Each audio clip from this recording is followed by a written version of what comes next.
Exciting. So how are we doing today? We're doing good. Working on some of the things you suggested, and still not quite yet, but it's in progress. Mm-hmm. And what are the things that have been helpful for you to keep in mind? Like it's okay not to. Like it's okay to trip up a little bit and like still do it. Mm-hmm. So how would you describe progress? What does that look like? Really, it's just that I'm aware of things, like how much I spent when I'm using dip and Mm-hmm. stuff like that. So I mean, not real progress, but the awareness of it is there. Well, that's got to be some progress, right? Like you've put a lot of work into even being more aware of those automatic thoughts that we had talked about. Right. And have you given more thought about maybe the benefits of being more aware of using or not using? No. Okay, so we could go over that together real quick. What are some things that you think kind of encourage or make it harder for you to quit? Work is pretty stressful, so makes it quite a bit harder. Mm-hmm. So stress, like, it's a way for you to kind of manage that stress? I think at times it's a crutch for stress. Mm-hmm. A crutch. Yeah. Elaborate a little bit more for me. Like something to lean on a little bit. Mm-hmm. So, and what would it look like if you didn't dip in those situations? I'd probably be just as frustrated. It wouldn't actually help.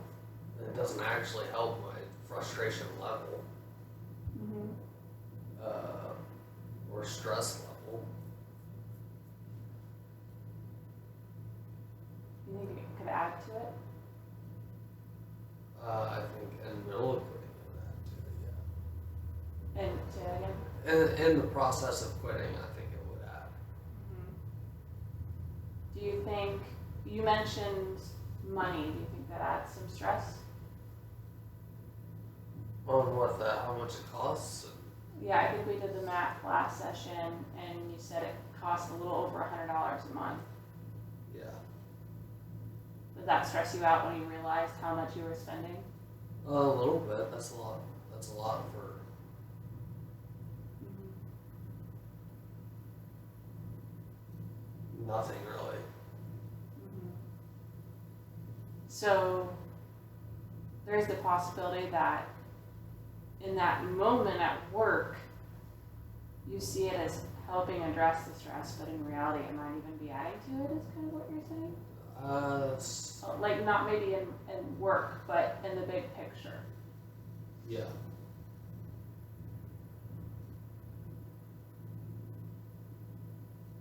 Okay. Do you think that adds to some of the existing motivations we've talked about? Yeah.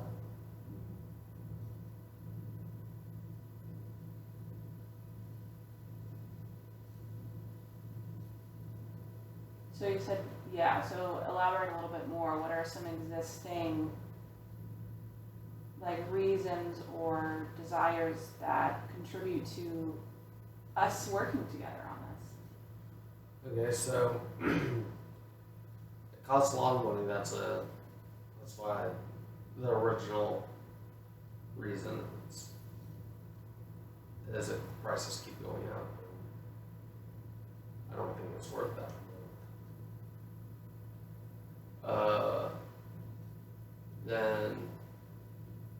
just like it's not always satisfying.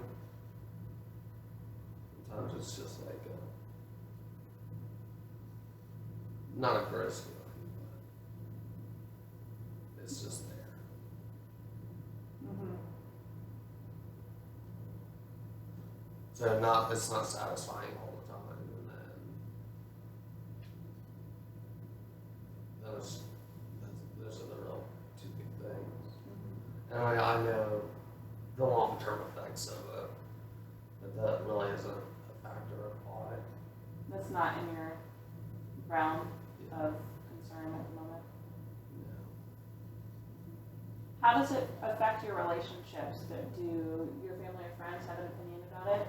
Or are there certain things that happen because of it? Yeah, my family, they all hate it. My friends, they smoke or dip as well, so it's, to them, it's just something that people do. Does it make it harder for you to quit because of that?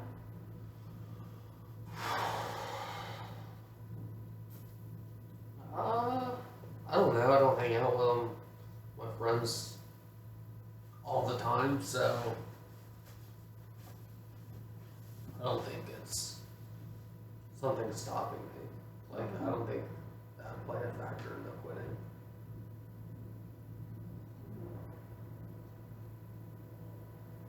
So, kind of going back to your initial statement when we first sat down today, you said, I haven't quit yet. So what do you think is, we've talked a lot about your progress and some of your strengths with that and how motivated you are and you know, how we've been kind of creatively talking about different things based on your perspectives. So what do you think is hindering your ability to kind of move forward with your goal? I don't know. I mean, that is a pretty big habit. Been doing it for 12 years. Is it something you really want to do? That you're ready to do? I want to do, yeah. Ready? Not all the way there. Not all the way there. What exactly do you mean by that? I want to quit, but being ready to quit, like, I see it as a different thing. So, like, there hasn't been the real switch flip that's like, yeah, you're ready to quit. So what would ready look like, or what would get that switch to go? I don't know. So on a scale from 1 to 10, how ready would you say you are? Probably like a 5. Okay. So what does a 5 look like? It looks like when I'm like buying it, I'm like, oh, maybe I should just not buy it and see how the day goes. Or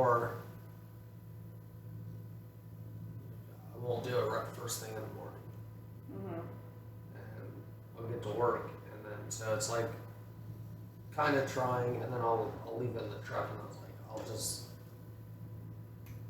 see how long I can not crave one, and then the day goes to shit, and then I go get it. Okay. So kind of something stressful happens, like you said, and you're like, I'm going for it. Yeah. Okay, that makes sense. So before I ask my next question, first, isn't that kind of like a big win for you anyway? I mean, in some of the patterns we had talked about before, you didn't even have that thought process. You just went ahead and bought the dip. First thing at the beginning of the day, you'd get your Coke, you'd get your dip, you'd have both, and that was your morning coffee, so to speak. Right. right? Yeah. So you're already starting to reduce a little bit that you kind of talked about doing. Yeah. It's really hard to end an habit in the first place. Tobacco's really hard. Yeah. And to even just kind of take it one small step at a time, like we talked about, is a huge deal. So there's some progress with that. You seem really, motivated and thoughtful about what you're doing. And like you said, very aware. And those are huge skills as we go along this path together to figure out what works for you. Yeah. So that's a lot to navigate, so forget about that. And my next question for you with that said is, so you're at a 5 now, and that's a big deal. What does a 6 look like then? I don't know. Maybe we could figure this out for next session. Okay. So,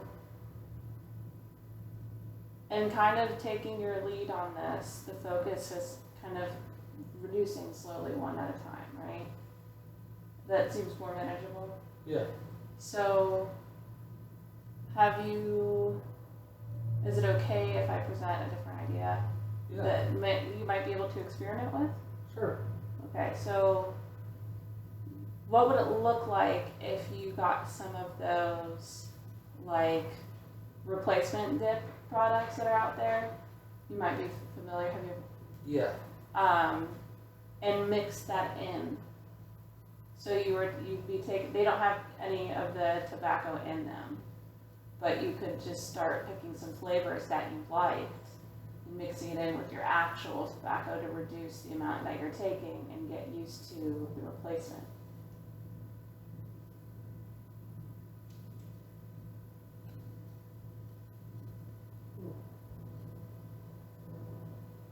I haven't really thought of that.